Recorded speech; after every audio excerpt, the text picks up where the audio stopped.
पहचान छिपाकर किसी भी महिला के साथ प्रलोभन देना, नौकरी का प्रलोभन देना और उसके साथ यौन संबंध बनाना अब अपराध की श्रेणी में आएगा और इसके लिए 10 साल तक की सजा का प्रावधान रखा गया है। इसके साथ ही साथ जो भारी जुर्माना है उसका प्रावधान भी सरकार की ओर से रखा गया है। दरअसल हमारे देश में पिछले काफी समय से इस तरीके के मामले सामने आ रहे थे कि किसी भी महिला को नाम बदलकर जो व्यक्ति है वो उसके साथ संबंध बनाता है, उसके साथ शादी करता है और फिर उसके बाद जब सच्चाई सामने आती है तो ये पता चलता है कि असल में उस व्यक्ति की पहचान कुछ और ही होती है। ये पूरा मामला साल 2014 से जुड़ा हुआ है, जब एक महिला की जो शादी है वो एक राहुल नाम के व्यक्ति से होती है। राहुल उसे हरिद्वार में हर की पौड़ी पर आरती के समय रोज मिलता था। इसी दौरान दोनों की नजदीकियां बढ़ती हैं और 2014 में दोनों शादी कर लेते हैं।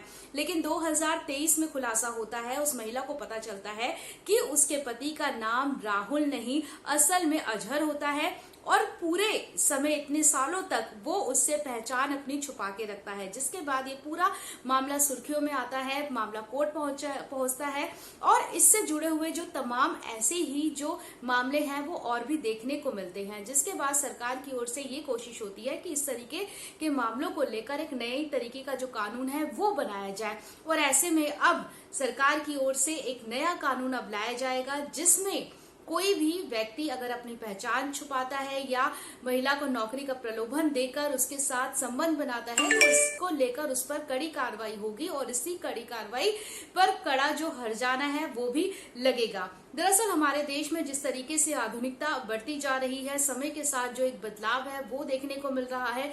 कई सारे जो ऐसे कानून हैं उनमें एक बड़े बदलाव की मांग पिछले काफी समय से की जाती रही है।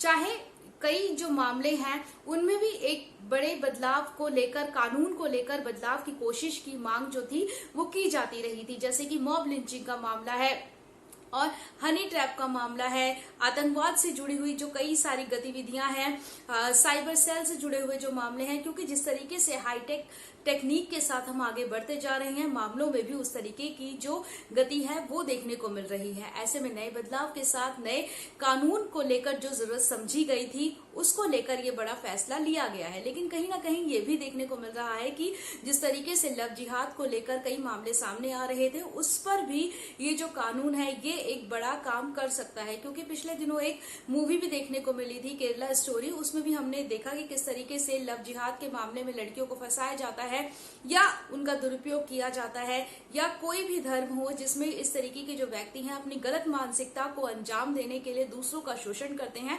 ऐसा नहीं होना चाहिए।